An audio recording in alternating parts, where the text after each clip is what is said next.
Hello, I'm Kieran Webster, and in this video we're going to be discussing the different genres, platforms and technology used in video games of today. First we're going to be covering genres, and the genre we're going to cover first is, this is an example of it, Counter-Strike Global Offensive, which is first-person shooters, also abbreviated as FPS games.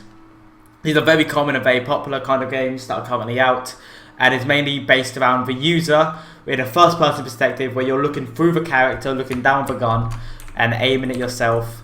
Is using normally guns, weapons, or guns, maybe some knives involved, but mainly guns. In a game where the objective is normally destroy the other team. There may be side objectives depending on the game mode of that game, which could be like capture the flag and other kind of game modes along that line that the game creators create. Very common example of this is the one that we're playing right now, which is Counter-Strike Global Offensive. Another very common one is Call of Duty, which have been extremely popular, mainly for console users, as well as Battlefield becoming another very common FPS game. These have very big fan base and normally rely on multiplayer aspects to carry these games. Another genre is the MOBA, which is MOBA, which also stands for Multiplayer Online Battle Arena. These are normally very team-based games, all evolved from a modification of a game, Warcraft 3. And this modification created the game Dota, which is Defender of the Ancients, is the official name. Whereas normally users having the end goal of destroy the other space, that involves team fighting, gold generation, and which is also known as farming, to be able to acquire currency, get into the later stages of the game, grow your character, become stronger, and eventually win with your team. As we was talking, examples of this game is Smite, Dota 2, which is the new one of Defense of the Ancients, the original, and LoL, or League of Legends. And these all evolved from a different game genre called the RTS. The RTS is a real-time strategy, which means that it's a strategy game that's all based in real time, as the name suggests. And by that it means that every action the player is making is happening as you make it. If you tell a unit to attack a different unit, it's not waiting for a turn to end or anything along that line. The unit will start attacking it as you do it, and normally the opposition is able to do this within the same time frame. Very common example of this is Command and Conquer, StarCraft. Another common example is Age of Empires. There's multiple different kinds of RTS games. And these games are mainly, the objective is normally to eliminate your opponent or destroy their base, with normally you creating a base, making units to fight and end the game. Another big, very popular genre recently is RPG games, which is a role-playing game. A very good example of this is Skyrim, Fallout, Witcher 3, which is where you either take over into a character or create your own character. There's a lot of stat-based and progression in the game, normally have a good story focus in the game, where there's normally combat or something along that line where you evolve as a character, become stronger in the end stage of the game to just become a more powerful character. There's normally end objective boss, but most of them are now becoming a lot of open experiences just for the players to play. And the last genre, which is unlike the other ones, is platformers. Platformers were very popular in the 90s with arcade machines and games being a lot less graphical intensive and the machines becoming a lot less powerful. They were very popular in the 2D era of gaming, which some of them taking the progression onto 3D, but most of them staying in the 2D genre of gaming.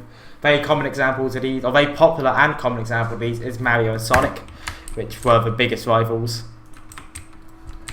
And these were mostly played on the platform of older consoles, which will take us on to our next conversation, just about platforms. With the platform that we played it on its consoles, which is where there's a device built solely for gaming, with newer ones like the Xbox One coming in and trying to do more entertainment features, but it's normally a device built for entertainment as its sole purpose. And then one of the biggest rivals to consoles right now is for computer, PC, a device that's becoming very popular, very common. In almost every household there's a computer now, some sort of a computer at least, where people are now not only using them for work, spreadsheets, and business-based ventures, but also for creation of games, playing of games, and entertainment, becoming one of the highest and most played platforms for video games. Another very common one, and which may surprise people, is mobile. Mobiles are becoming a very big platform to games, with almost every mobile device now becoming a smartphone, where people can go onto their phone, buy an app and play very simple or very elaborate games, or more elaborate games, but they are limited to the mobile's capabilities and are not dedicated machines for playing games. But almost everyone has a mobile device nowadays, and using it to play games is very common. And now this is a even more broad console, which has become more popular recently, which is virtual reality, or VR. And a great example of this is the Oculus Rift. And this is a device where the user wears it and becomes fully immersed within it. Where, as you are wearing this device, you are normally taken into it and supposed to be immersed and be able to experience the a virtual reality, as it's named, where it's supposed to place you within the game, which is a lot less common than all the other platforms that we were talking about for video games, and is mainly for more hardcore gamers, because it is an additional device, isn't an accessory, and it's not as common as others. And talking about Oculus Rift, which is a new technology, we're going to be going into the technology of games nowadays. We're going to be first talking about how graphics, 2D and 3Ds, can change the creation time of games, since 2D games are becoming a lot less graphical intensive, and also need a lot less people to work on. Assets are easier to create. You don't need maybe 3D monitors, animators along that line to create these create games, where 2D games are becoming a lot faster and easier to produce. Another thing in technology which is very important in gaming is artificial intelligence. Artificial intelligence, or also known as AI, is normally script-based units or characters in a game that a unit doesn't control, that need to think and be able to react to what the player is doing. Gameplay is also another thing we're going to be talking about. Is gameplay. What is gameplay? Why the term gameplay is used a lot. What does it mean? Is that gameplay is as simple as it sounds. It is what the game is playing. When you're playing a game like Counter-Strike, what are you doing?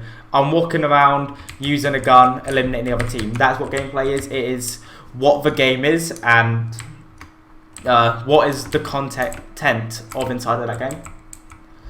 And lastly, we'll talk about the audio. How the audio is one of the biggest parts in games nowadays, with having different 3D sound effects creators, and are mainly inputted, as you can see with the bullets being shot. We may not hear it, but sound effects are now very incorporated into games. And yes, that was Kieran Webster talking about the genres, platforms and technology within video games. Bye.